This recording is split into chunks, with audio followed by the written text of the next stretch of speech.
Great We're going to take you to be back in beautiful Davos, Switzerland, and to address so many respected business leaders, so many friends, few enemies,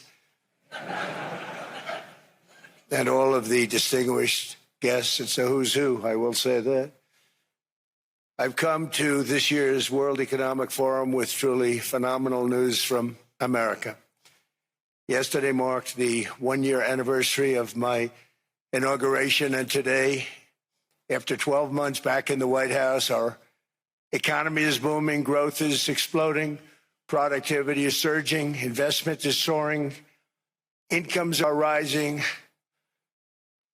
inflation has been defeated, our previously open and dangerous border is closed and virtually impenetrable, and the United States is in the midst of the fastest and most dramatic economic turnaround in our country's history.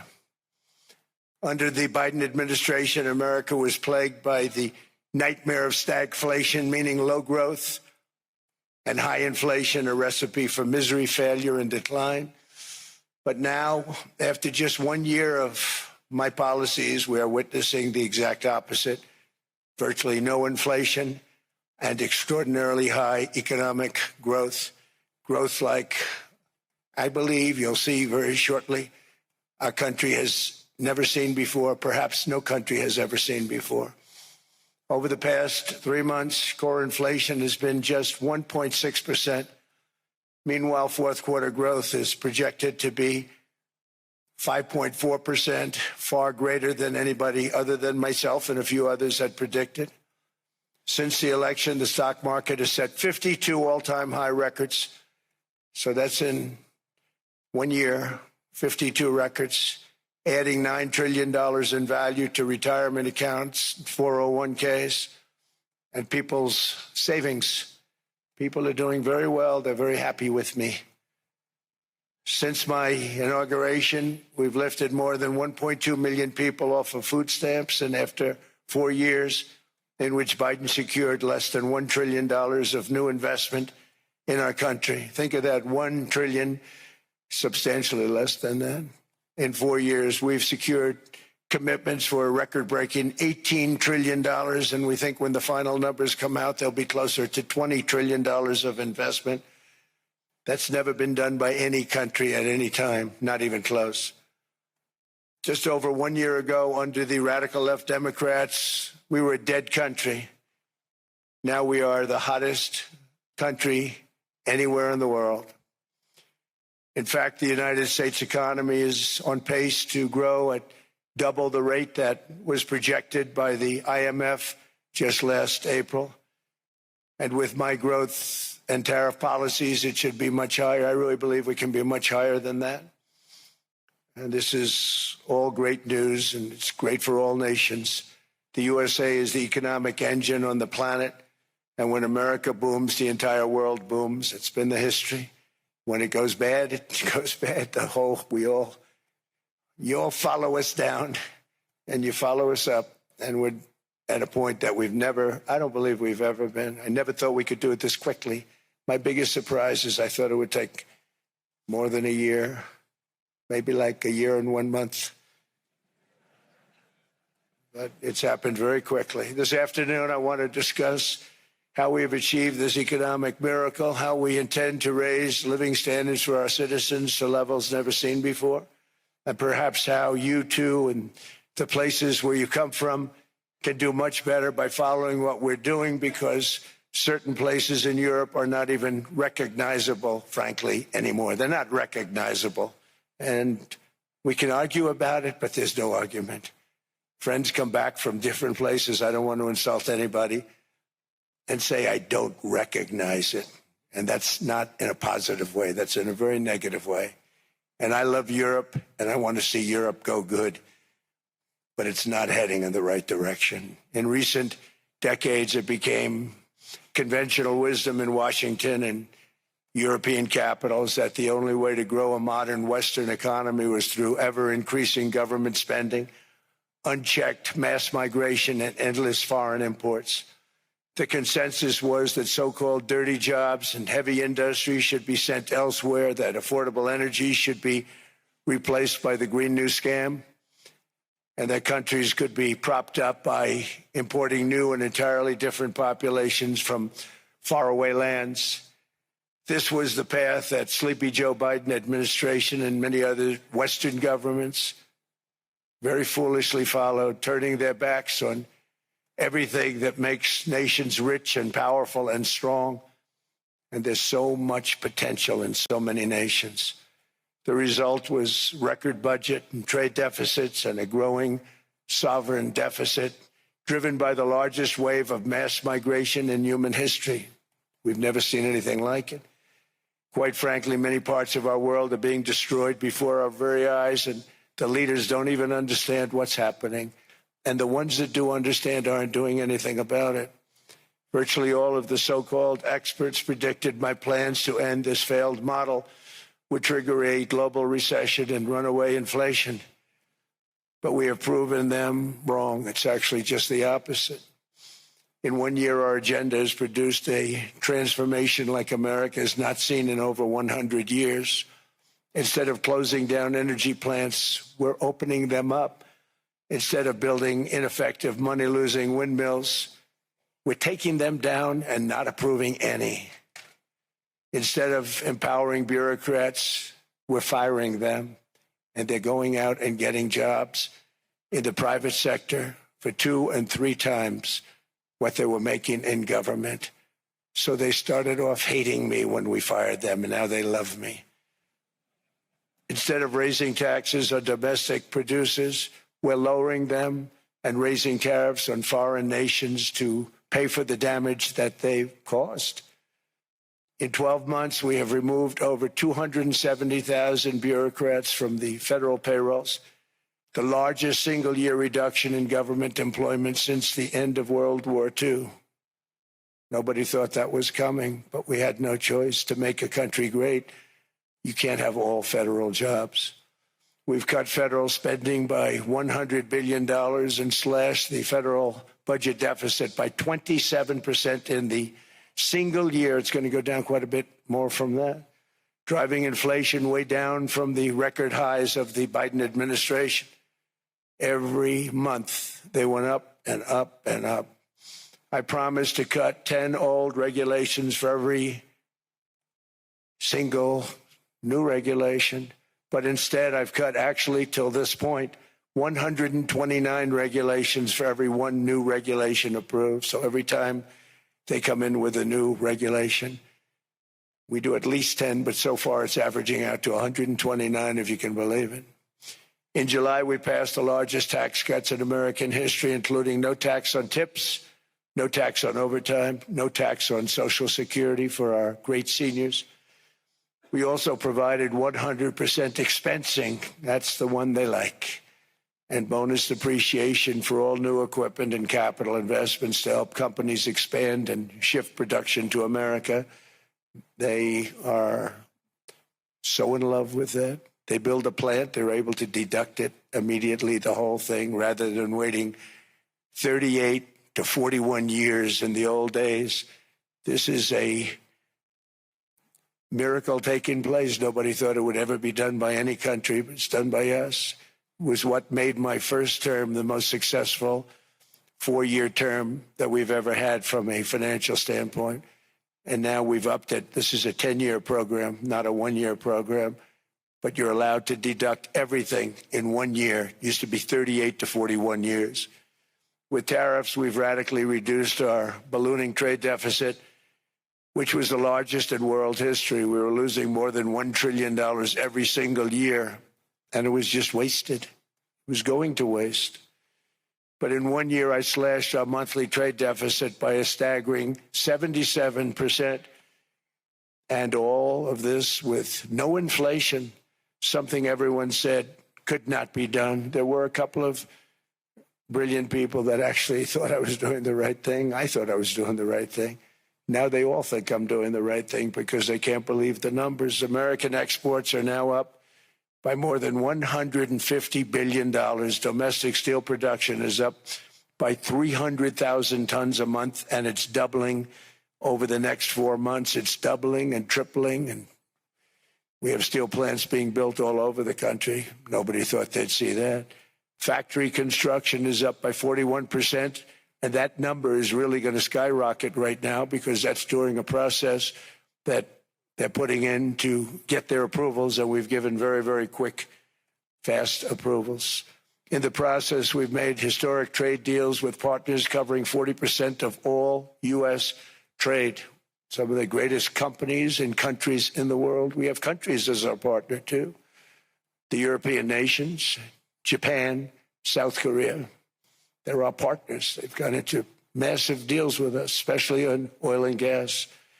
And these agreements raise growth and cause stock markets to boom, not only in the U.S., but virtually every country that came to make a deal, because, as you've learned, when the United States goes up, you follow. It's really become a staple.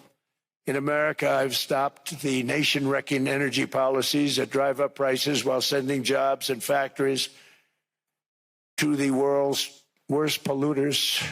They are indeed polluters.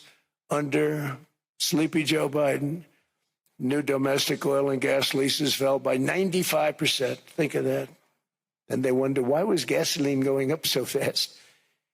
The gasoline actually topped $5 a gallon, and some places $7 a gallon, and more than 100 major power plants were violently shut down by incompetent people that had no idea what the hell they were doing.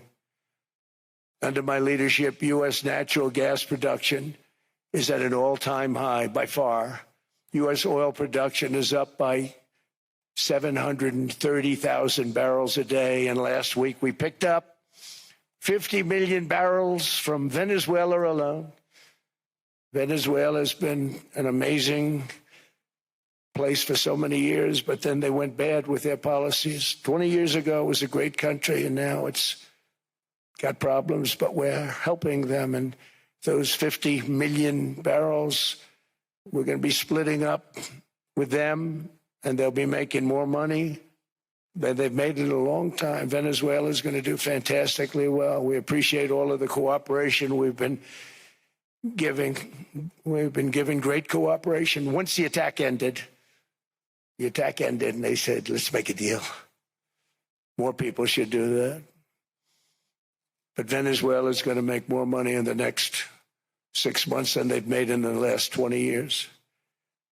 Every major oil company is coming in with us. It's amazing. It's a beautiful thing to see. The leadership of the country has been very good. They've been very, very smart. The price of gasoline is now below $2.50 a gallon in many states, $2.30 a gallon in most states. Then we'll soon be averaging less than $2 a gallon. In many places, it's already down even lower, $1.95 a gallon. Numerous states are at $1.99, numbers that nobody has heard for years. Actually, since my last administration, we got it down to around those numbers.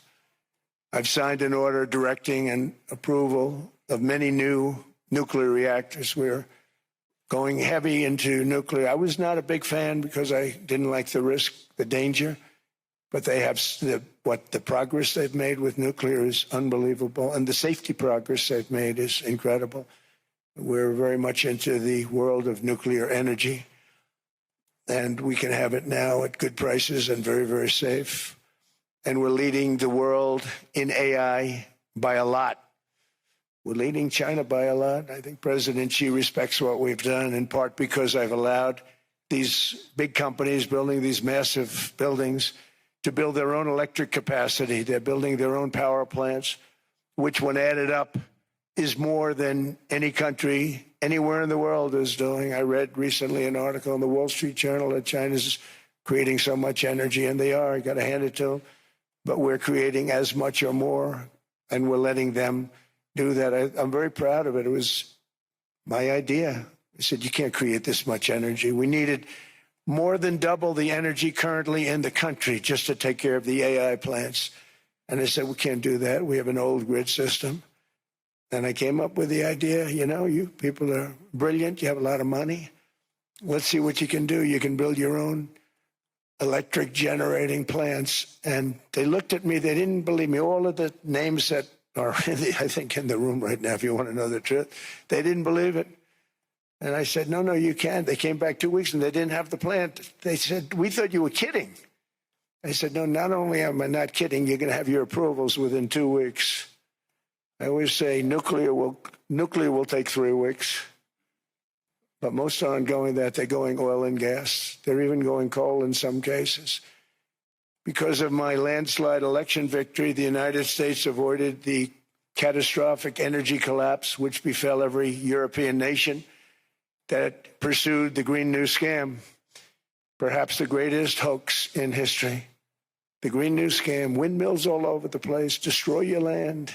Destroy your land. Every time that goes around, you lose $1,000. You're supposed to make money with energy, not lose money. Here in Europe, we've seen the fate that the radical left tried to impose on America. They tried very hard.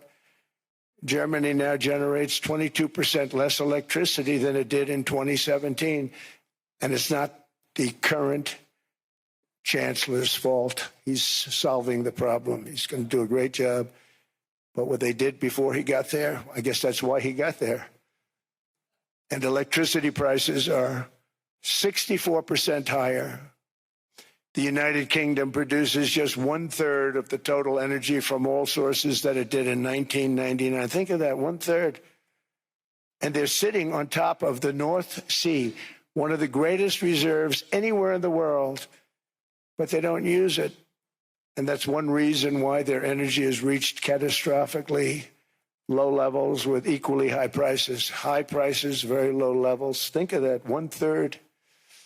And you're sitting on top of the North Sea, and they like to say, well, that's depleted. It's not depleted. It's got 500 years. They haven't even found the oil. The North Sea is incredible. They don't let anybody drill. Environmentally, they don't let them drill. They make it impossible for the oil companies to go. They take 92% of the revenues. So the oil companies say, we can't do it. They came to see me. Is there anything you can do? I want Europe to do great. I want UK to do great. Sitting on one of the greatest energy sources in the world, and they don't use it.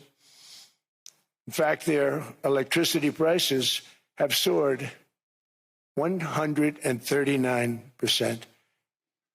There are windmills all over Europe. There are windmills all over the place, and they are losers. One thing I've noticed is that the more windmills a country has, the more money that country loses and the worse that country is doing. China makes almost all of the windmills, and yet I haven't been able to find any wind farms in China. Did you ever think of that? It's a good way of looking at it. They're smart. China's very smart. They make them, they sell them for a fortune. They sell them to the stupid people that buy them, but they don't use them themselves. They put up a couple of big wind farms, but they don't use them. They just put them up to show people what they could look like. They don't spin. They don't do anything. They use a thing called coal mostly. But China goes with the coal. They go with oil and gas. They're starting to look at nuclear a little bit. And they're doing just fine. They make a fortune selling the windmills, though. And I think really that's one that they wouldn't be surprised if it stopped. They are shocked that it continues to go. They're very friendly with me. They're shocked that people continue to buy those damn things. They killed the birds. They ruin your landscapes. Other than that, I think they're fabulous, by the way. Stupid people buy them. The consequences of such destructive policies have been stark, including lower economic growth, lower standards of living, lower birth rates, more socially disruptive migration, more vulnerability to hostile foreign adversaries, and much, much smaller militaries. The United States cares greatly about the people of Europe. We really do. I mean, look, I am derived from Europe. Scotland and Germany, 100% Scotland, my mother, 100% German, my father. And we believe deeply in the bonds we share with Europe as a civilization. I want to see it do great. That's why issues like energy, trade, immigration, and economic growth must be central concerns to anyone who wants to see a strong and united West, because Europe and those countries have to do their thing. They have to get out of the culture that they've created over the last 10 years. It's horrible what they're doing to themselves. They're destroying themselves. It's beautiful, beautiful places. We want strong allies, not seriously weakened ones. We want Europe to be strong. Ultimately, these are matters of national security, and perhaps no current issue makes the situation more clear than what's currently going on with Greenland. Would you like me to say a few words of Greenland? I was going to leave it out of the speech, but I think I would have been reviewed very negatively. I have tremendous respect for both the people of Greenland and the people of Denmark, tremendous respect.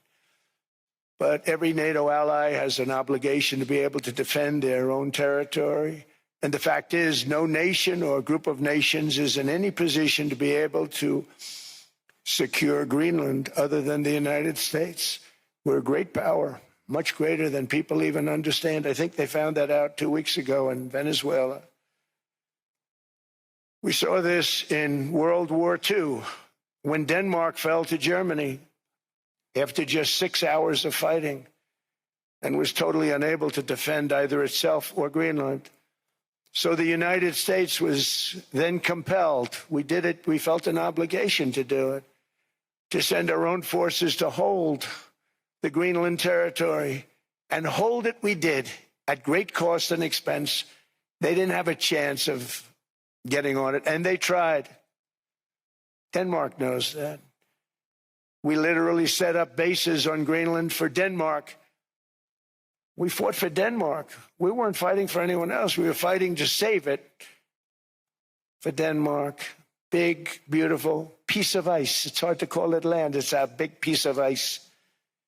But we saved Greenland and successfully prevented our enemies from gaining a foothold in our hemisphere. So we did it for ourselves also. And then after the war, which we won it big. Without us, right now you'd all be speaking German and a little Japanese, perhaps. After the war, we gave Greenland back to Denmark. How stupid were we to do that?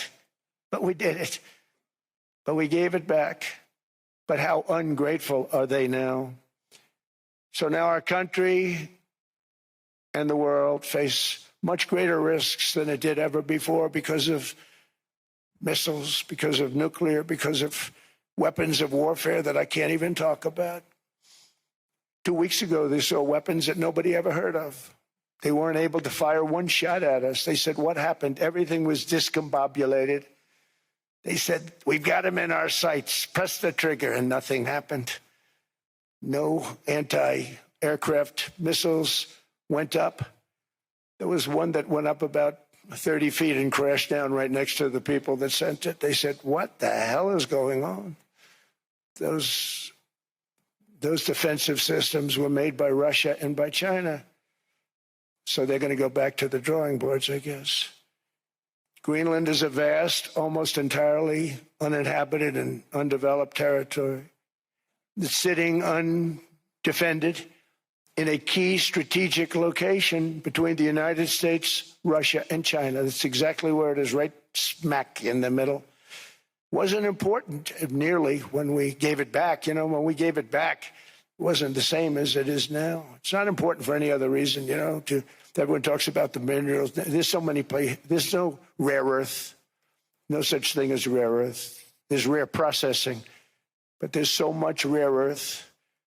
And this, to get to this rare earth, you got to go through hundreds of feet of ice. That's not the reason we need it. We need it for strategic national security and international security. This enormous unsecured island is actually part of North America, on the northern frontier of the Western Hemisphere. That's our territory. It is therefore a core national security interest of the United States of America. And in fact, it's been our policy for hundreds of years to prevent outside threats from entering our hemisphere. And we've done it very successfully. We've never been stronger than we are now. That's why American presidents have sought to purchase Greenland for nearly 2 centuries. You know, for 2 centuries, they've been trying to do it. They should have kept it after World War II, but they had a different president. That's all right. People think differently. Much more necessary now than it was at that time, however. In 2019, Denmark said that they would spend over $200 million to strengthen Greenland's defenses. But as you know, they spent less than 1% of that amount. 1%. There's no sign of Denmark there. And I say that with great respect for Denmark, whose people I love, whose leaders are very good. It's the United States alone that can protect this giant mass of land, this giant piece of ice, develop it and improve it and make it so that it's good for Europe and safe for Europe and good for us. And that's the reason I'm seeking immediate negotiations to once again discuss the acquisition of Greenland by the United States, just as we have acquired many other territories throughout our history, as many of the European nations have. They've acquired. There's nothing wrong with it. Many of them, some went in reverse, actually, if you look. Some had great, vast wealth, great, vast lands all over the world. They went in reverse. They stuck back where they started. That happens too. But some grow. But this would not be a threat to NATO. This would greatly enhance the security of the entire alliance, the NATO alliance. The United States is treated very unfairly by NATO. I want to tell you that. And when you think about it, nobody can dispute it.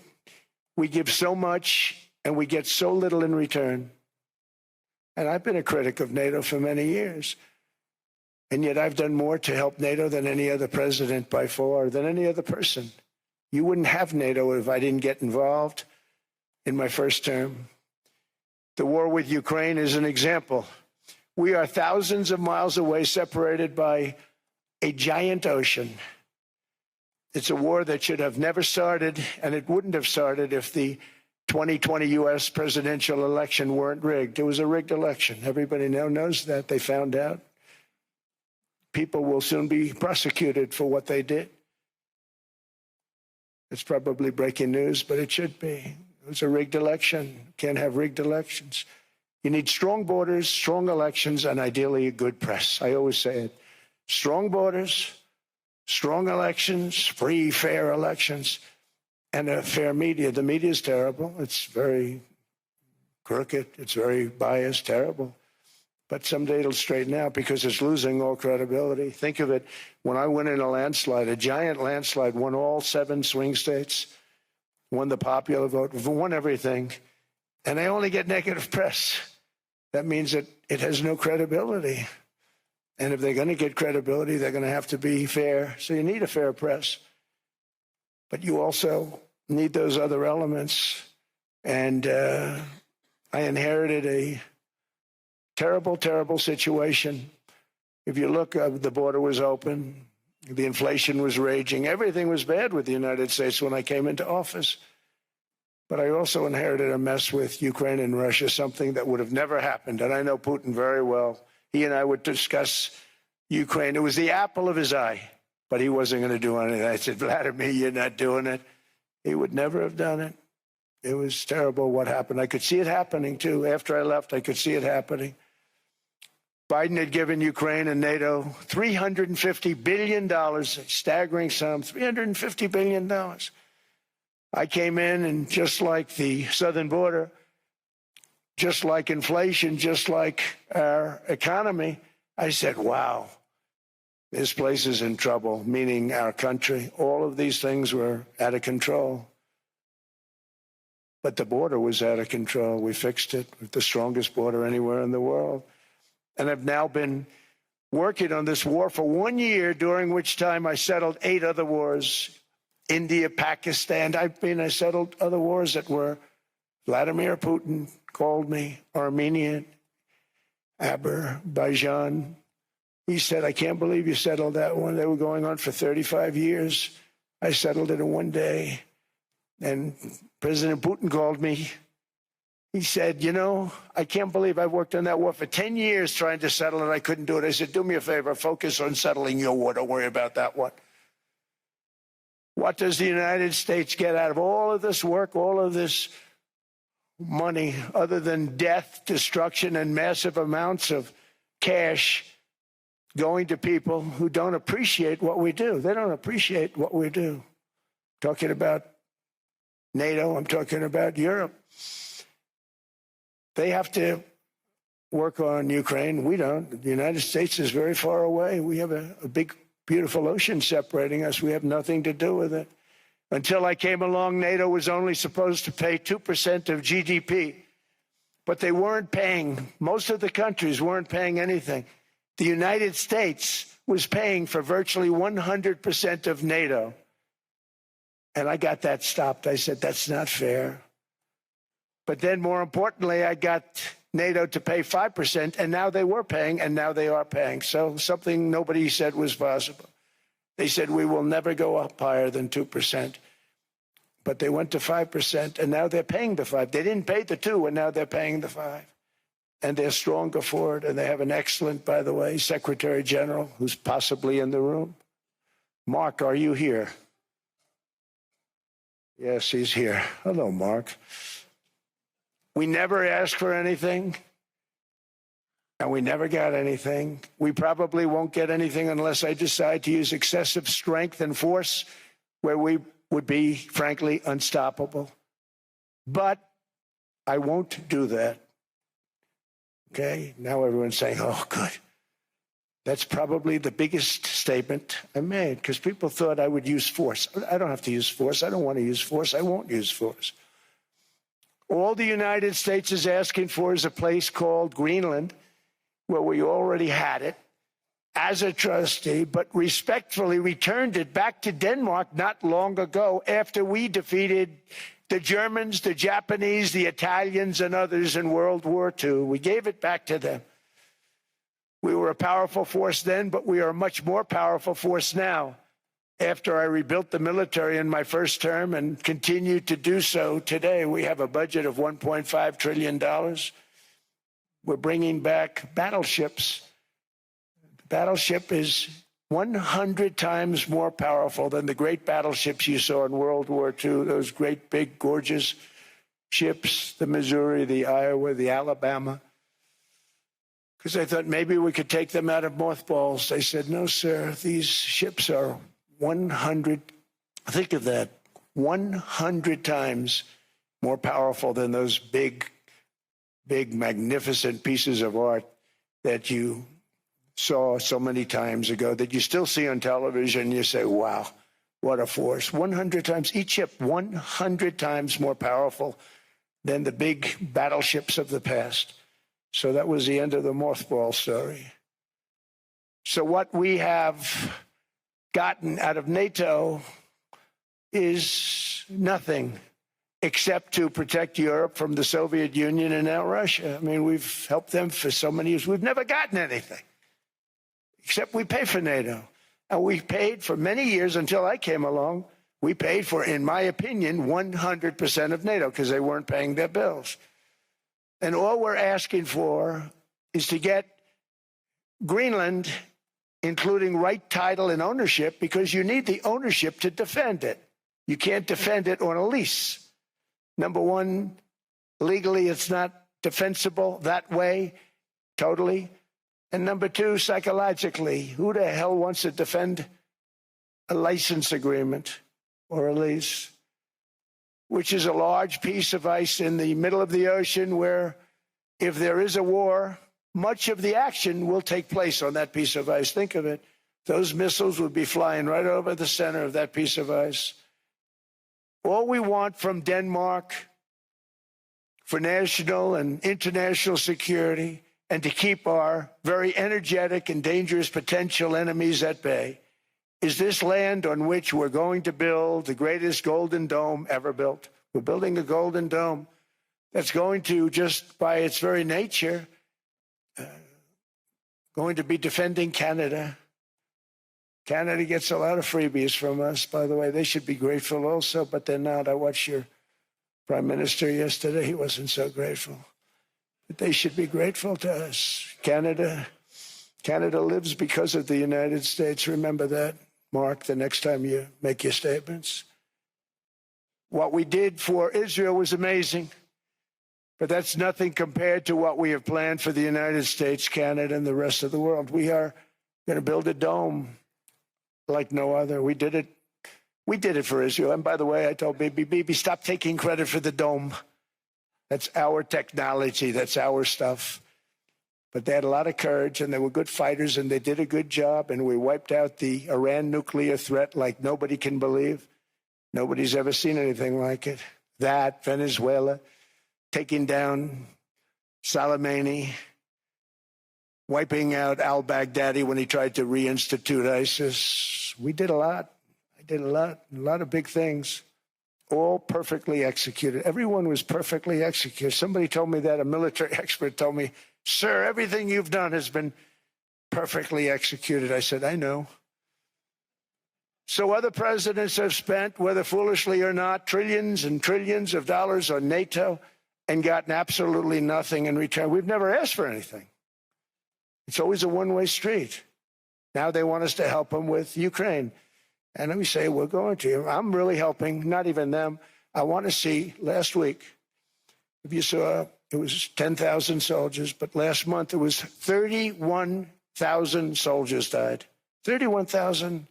That's this room times, the number of people in this room times 30.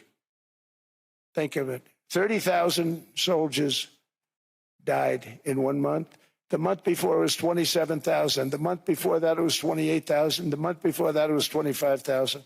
It's a bloodbath over there. And that's what I want to stop. It doesn't help the United States, but these are souls. These are young people. Look like you, look like some of you right in the front row. They go to war. Their parents are so proud. Oh, there he goes, comes back. 2 weeks later, they get a call. Your son's head's been blown off. I want to stop it. It's a horrible war. It's the worst since World War II.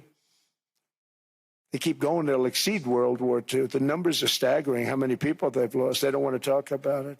Ukraine and Russia lost just tremendous amounts.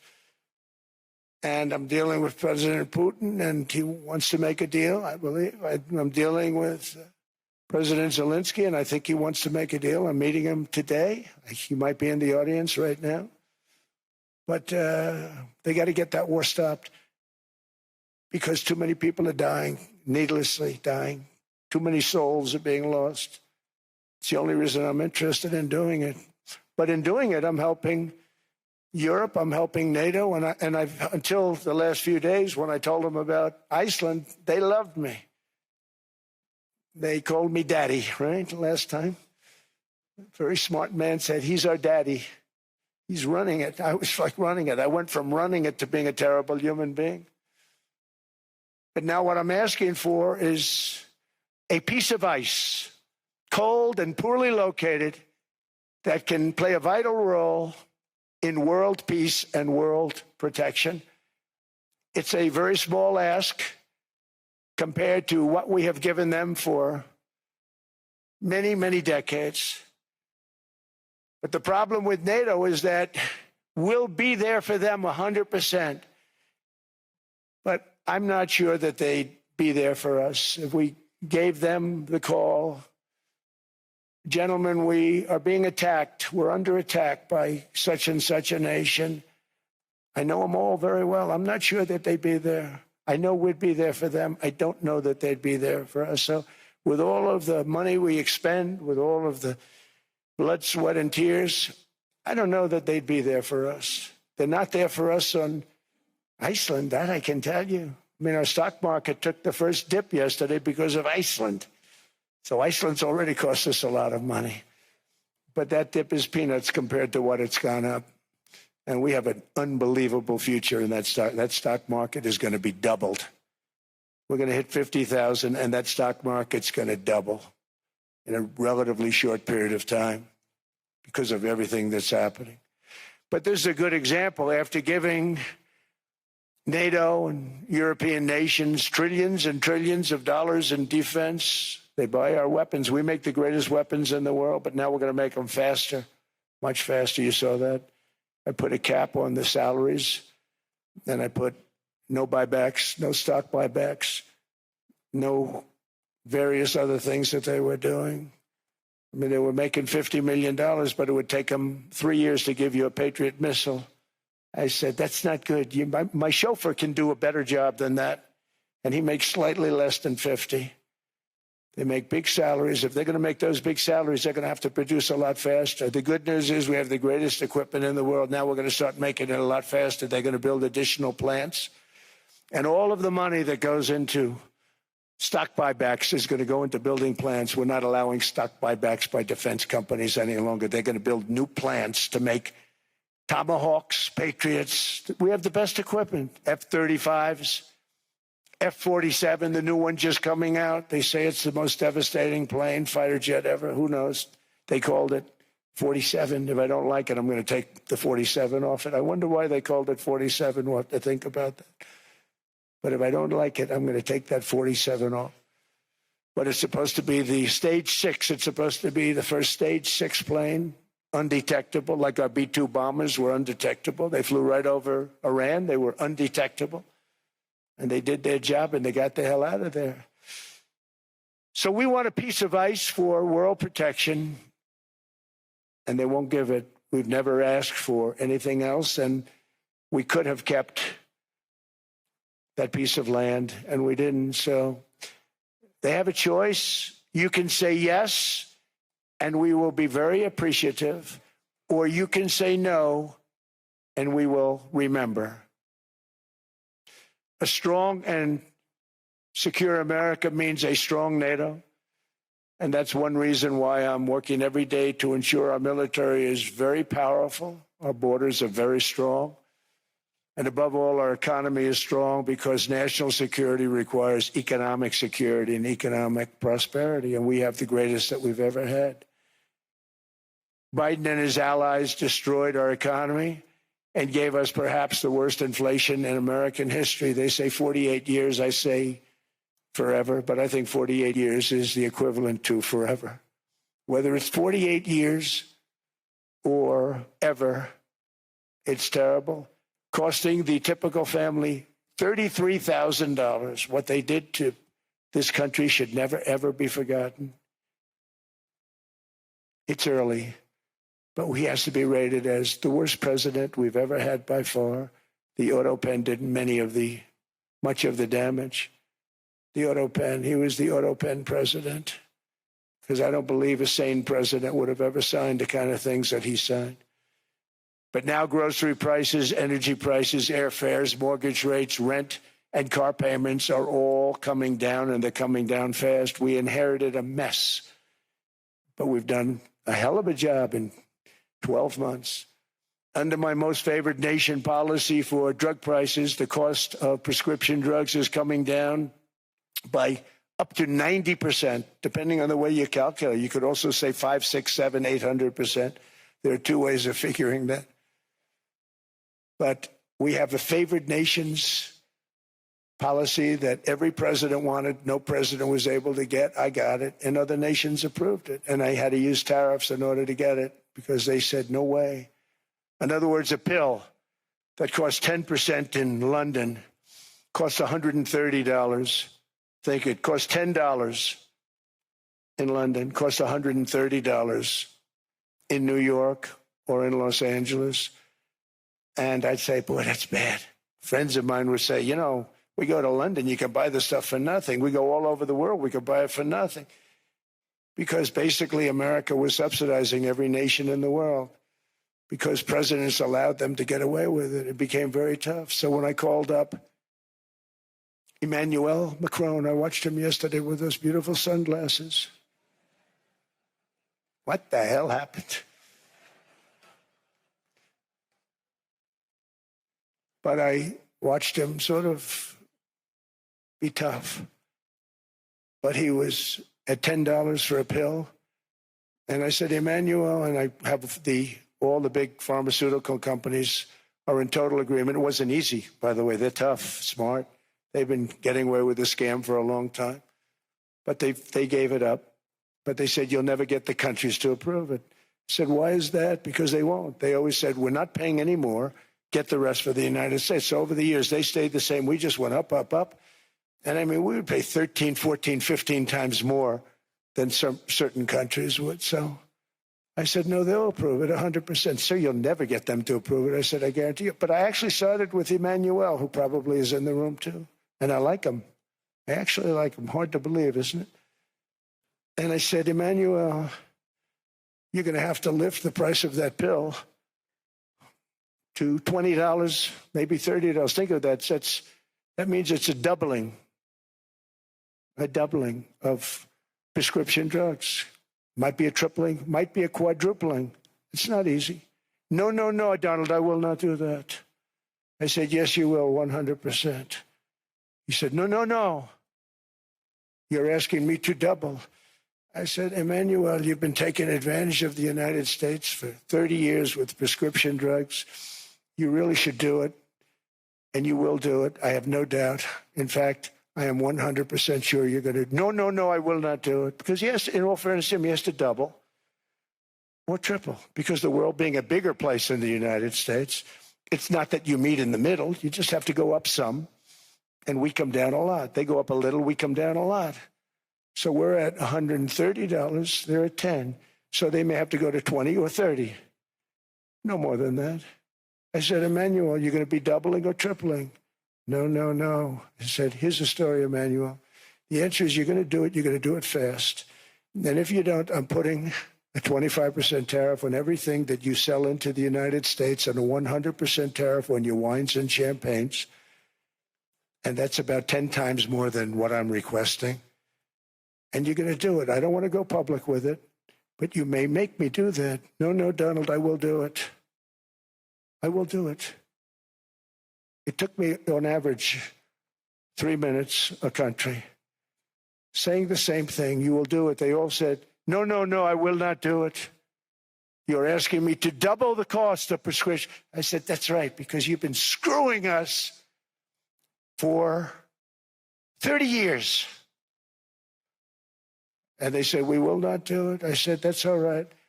On Monday morning, we're putting a 25, 30, 50. I gave different numbers for different countries.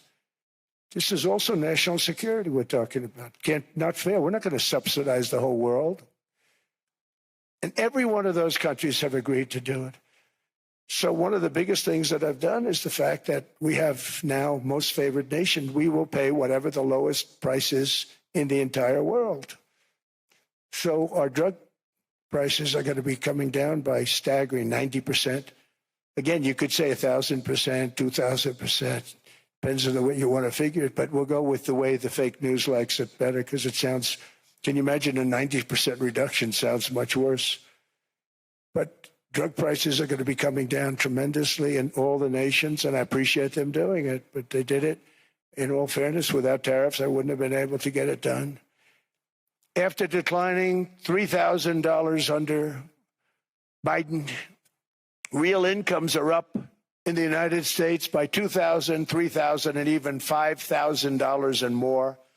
Home ownership has always been a symbol of health and vigor of American society, but that goal fell out of reach for millions and millions of people in the Biden era because interest rates went up so high. Today, I'm taking action to bring back this bedrock of the American dream. In recent years, Wall Street giants and institutional investment firms, many of you are here, many of you are good friends of mine, many of you are supporters. Sorry to do this to you, I'm so sorry. But you've driven up housing prices by purchasing hundreds of thousands of single-family homes, and it's been a great investment for them. Often as much as 10% of houses on the market. You know, the crazy thing is a person can't get depreciation on a house, but when a corporation buys it, they get depreciation. Okay, that's something we're going to have to think about too. I don't know if too many people think about that. You buy a corporation, they buy 500 houses, they buy hundreds of thousands, they buy 500 houses, they can take depreciation. A person sweats and works and buys one house they can. But homes are built for people, not for corporations, and America will not become a nation of renters. We're not going to do that. That's why I have signed an executive order banning large institutional investors from buying single-family homes. It's just not fair to the public. They're not able to buy a house. And I'm calling on Congress to pass that ban into permanent law, and I think they will. One of the biggest barriers to saving for a down payment has been surging credit card debt. The profit margin for credit card companies now exceeds 50%, one of the biggest. And they charge Americans interest rates of 28%, 30%, 31%, 32%. Whatever happened to usury? So to help our citizens recover from the Biden disaster, all caused by this horrible precedent, I'm asking Congress to cap credit card interest rates at 10% for 1 year. And this will help millions of Americans save for a home. They have no idea they're paying 28%. They go out there a little late in their payment and they end up losing their house. It's terrible. To unleash innovation in savings and financing, I'm also working to ensure America remains the crypto capital of the world.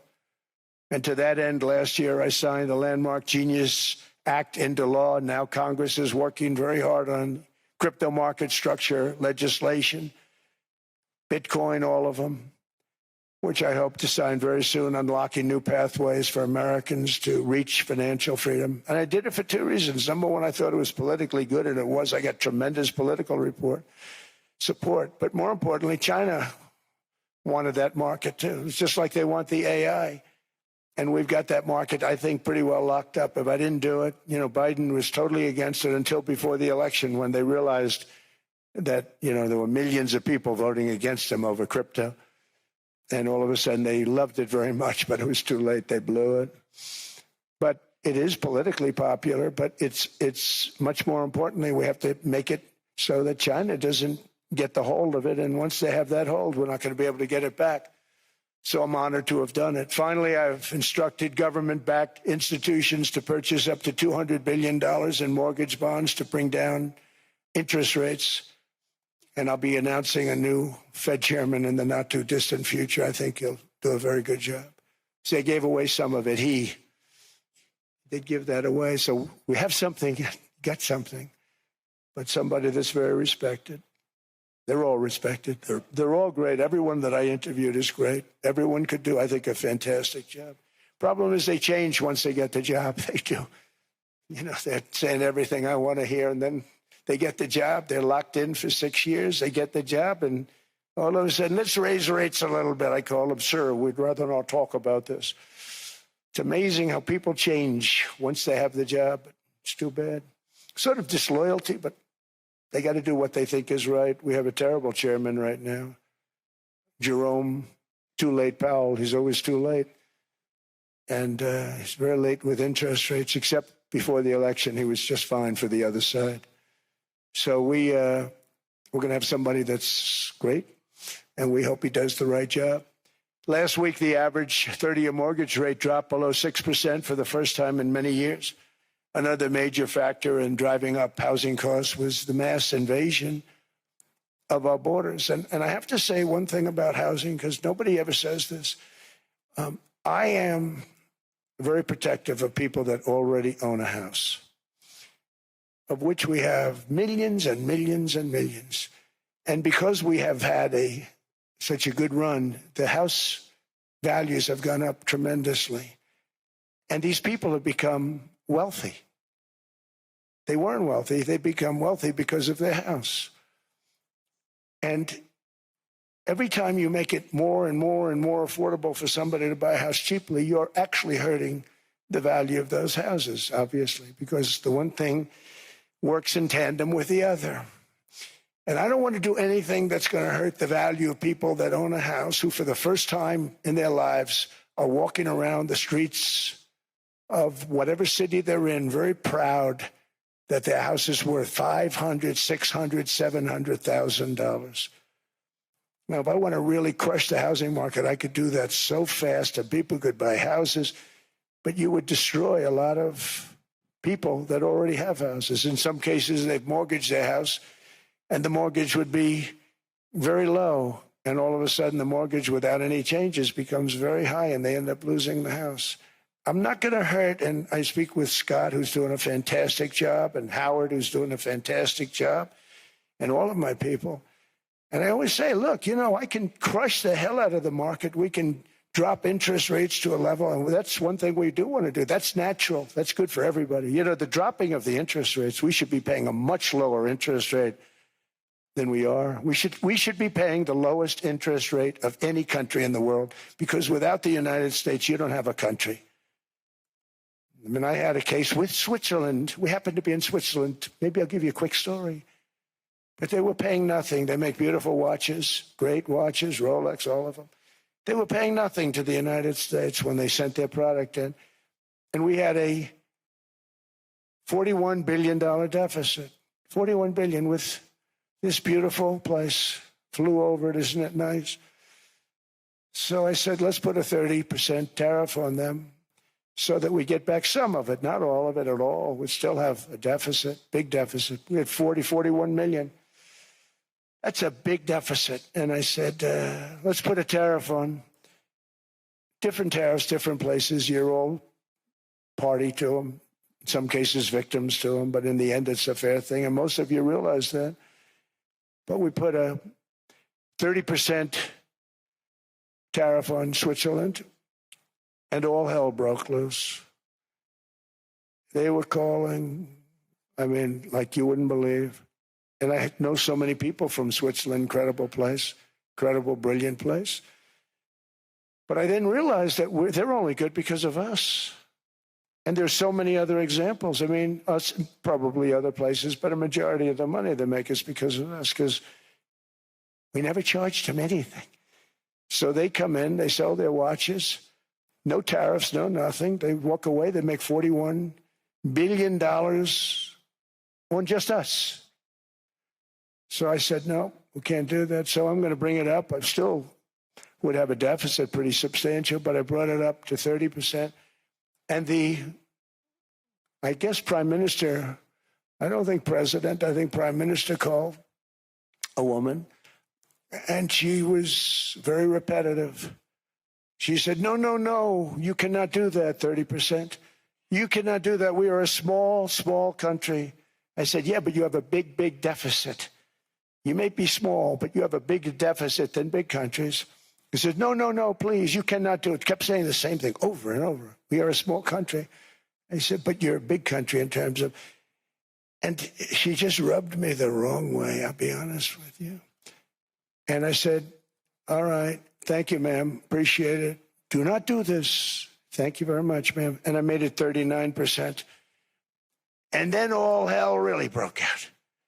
And I was paid visits by everybody. Rolex came to see me. They all came to see me. But I realized, and I reduced it, because I don't want to hurt people. I don't want to hurt them. And we brought it down to a, lower level. Doesn't mean it's not going up. But we brought it down to a lower level. But they pay now, tariff. But I realized that we have many places like that where they're making a fortune because of the United States. Without the United States, they wouldn't be making anything. Think of it. Switzerland made $41 billion on us. And as she said, it's a small place. And I realized with that, I don't know, it was so, because she was so aggressive. And I realized in that conversation that the United States is keeping the whole world afloat. Many places, I could give you 6, 7 places just in the people in this little area. I know every one of them. They're looking down. They don't want to see me, and they don't want to stare me in the eyes. But they're taking advantage of, everybody took advantage of the United States. But I've been very fair, and I gave them a tariff, and it was fine. But I realized that without us, it's not Switzerland anymore. Without us, it's not any of the countries that are represented here. And we want to work with the countries. We want to work with them. We're not looking to destroy them. I could have said 39, 40%. I could have said I want a 70% tariff, then we make money with Switzerland. But Switzerland would have been probably destroyed, financially destroyed. I don't want to do that. But we should be paying the lowest interest rate of everybody. I hope Scott's listening to this, because we should be paying the lowest interest rate of everybody. Without us, most of the countries don't even work. And then you have the protection factor. Without our military, which is the greatest in the world by far, without our military, you have threats that you wouldn't believe. You wouldn't believe. You don't have threats because of us, and that's because of NATO. One other thing, and I have to say it so importantly, in the old days, and I used to say I'm the youngest in the room. Now I'm among the older. I hate to say it. I don't feel old, but I'm among the older. But I remember not long ago, 20, 25 years ago, when good news came out about, let's say, the United States. The United States had a great quarter. The United States had a great month. All the stocks went up. And that's the way it's supposed to be. Now when they say the United States had a record quarter, it's unbelievable how well it's doing, all the stocks crash because they say, oh no, inflation, they're going to raise interest rates. And they do. Some of these stupid people like Powell, they raise interest rates. And what they do is they stop you from being successful. It used to be when we had a great quarter, a great month, great earnings, great anything, any good news, the stock market went up. That's the way it's going to be. We got to do that again because that's the way it should be. Now when we have a great month, they want to kill it. Like we did over 5%. People were surprised. We should do 20%. We could do 25%. When we announce good numbers, and the reason is they're so petrified of inflation. And growth doesn't mean inflation. We've had tremendous growth with very low inflation. In fact, growth can fight inflation, proper growth. So we want to get back to the days when we announce great numbers, because we're going to be announcing phenomenal. You know, all these factories that are being built at record, thousands of businesses are being built right now. Remember, $18 trillion is invested. I think the second number is 3, and that was China many years ago. Investments in the country from outside. 18 trillion, nobody's ever seen. And that's money coming in and building things, factories. Thousands of businesses are being built, thousands. Hundreds of big factories, car plants are moving back to the United States. They're coming in from Canada. They're coming in from Mexico, from Japan. Japan's coming in and building plants here in order to avoid tariffs. They're coming in from China. They're coming in from all over the world. We have more plants being built now, car plants, than we've ever had built, even in the heyday from the 1940s and 50s. And they're bigger. They don't use renovations anymore where they take an old plant, they rip it down, they build a brand new plant, super modern plant. But it's happening at levels that nobody's ever seen. In 2024, the U.S. built less than 2 million new homes, but Biden admitted more than 8 million new migrants. And those days are over. In 2025, for the first time in 50 years, the United States had reverse migration. Boy, that was nice. And these were criminals that were being taken out of our country because they allowed people to come into our country from jails, from gangs, drug dealers, murderers.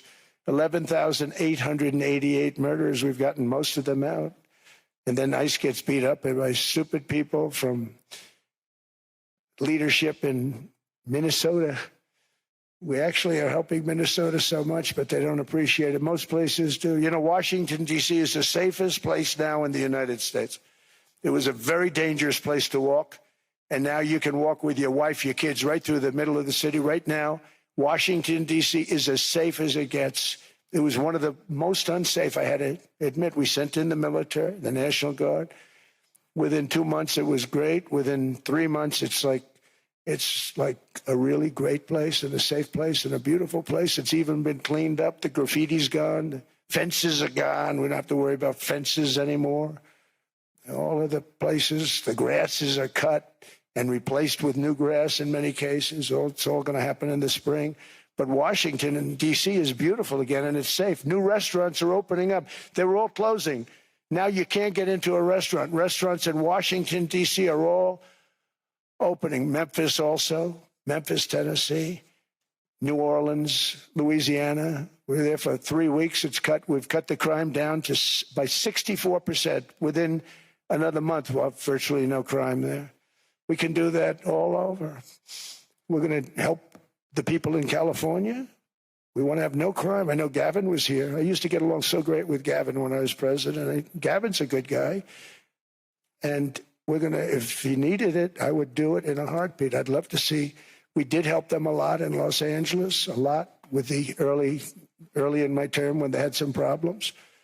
But we would love to do it. I will say this, if I were a Democrat governor or whatever, I would call up Trump. I'd say, come on in, make us look good.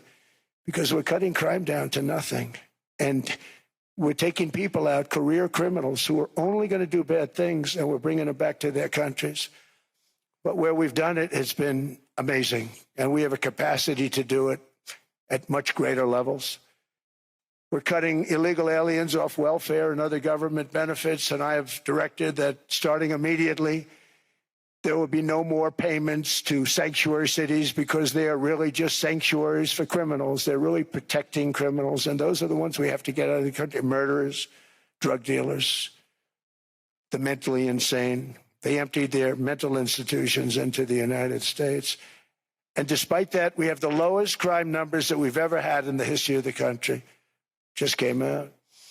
But equally importantly, we're cracking down on more than $19 billion in fraud that was stolen by Somalian bandits. Can you believe that they turned out to be higher IQ than we thought? I always say these are low IQ people. How did they go into Minnesota and steal all that money? And we have, they're pirates. They're good pirates, right? But we shoot them out of the water just like we shoot the drug boats out. They're not pirating too many boats lately, do you notice? When they go out into those boats, they want to take over $1.5 billion tanker loaded up with oil. And they say, we're going to blow up your boat. They have powerful weapons. You hit the side of the boat, you blow the whole thing up. The insurance companies are petrified. So they say, just give them the boat. We'll give them money instead. And I don't do that. We blow them right the hell out of the water. We see them going out. We blow them out of the water. We don't have any pirates so much anymore. If we do, they won't be there long. We've cut down with the hitting of the boats that are loaded up with drugs, including submarines. Can you believe they actually buy small, they call mini subs, very fast. They're meant for drugs. We've knocked out 2 of them. The Democrats say they were fishing. You have ruined somebody's fishing weekend. I would say a submarine is not a fishing boat. You don't fish. But we've knocked down drugs by water, the oceans, the sea, by 97.2%. Think of that. And I actually say, who the hell are the 3%? Because I would not want to be piloting one of those boats. We knocked them down, and now we're going to start on land. We're going to knock it all out. The land is the easy part. What we did on sea is incredible, and that's our great military. The situation in Minnesota reminds us that the West cannot mass import foreign cultures which have failed to ever build a successful society of their own. I mean, we're taking people from Somalia, and Somalia is a failed, it's not a nation. Got no government, got no police, got no military, got no nothing. And then we have this fake congressperson who they just reported is worth $30 million. You believe this? Ilhan Omar, talking about the Constitution provides me. She comes from a country that's not a country. And she's telling us how to run America. Not going to get away with it much longer, let me tell you. The explosion of prosperity and conclusion and progress that built the West did not come from our tax codes. It ultimately came from our very special culture. This is the precious inheritance that America and Europe have in common. We share it. We share it, but we have to keep it strong. We have to become stronger, more successful, and more prosperous than ever. We have to defend that culture and rediscover the spirit that lifted the West from the depths of the Dark Ages to the pinnacle of human achievement. We live in a incredible, changing period. It's an unbelievable time, but we have to take advantage of the time that we're in. In our hands are technologies that our ancestors could scarcely have. I mean, they couldn't have even dreamt some of the things that we see today. And so rapidly they're produced. I mean, AI, 2 years ago, nobody ever heard of the term, and now everybody's talking about it. And it can have some very good purpose. It could also have some dangerous purpose. And for that, we have to watch out. But some tremendous things are happening because of it. And we're leading by so much. We're doing so well. But opportunities that are bigger and grander than ever before in human history are right before us. It is the pioneers in this room. Many of you in this room are true pioneers. You're truly brilliant people. Just your ability to get a ticket is brilliant because you have about 50 people for every seat. I don't know what. That's Larry. Everything Larry touches turns to gold. He made this very successful. But you're in this room, and some of you are the greatest leaders anywhere in the world. You're the greatest brains anywhere in the world. And the future is unlimited, and to a large part because of you. And we have to protect you, and we have to cherish you. I always say we have to cherish our brilliant people because there aren't many of them. So together with confidence, boldness, and persistence, let us lift up our people, grow our economies, defend our shared destiny, and build a future for our citizens that is more ambitious, more exciting, more inspiring, and greater than the world has ever seen. We're in a position to do things that nobody else has ever even thought of before. And many of the people in this room are the ones that are doing it. And I want to congratulate you, and I'm with you all the way. You can do things that nobody else can even think about. So I congratulate you on your tremendous success. And the United States is back, bigger, stronger, better than ever before. And I'll see you around. Thank you all very much. Thank you very much.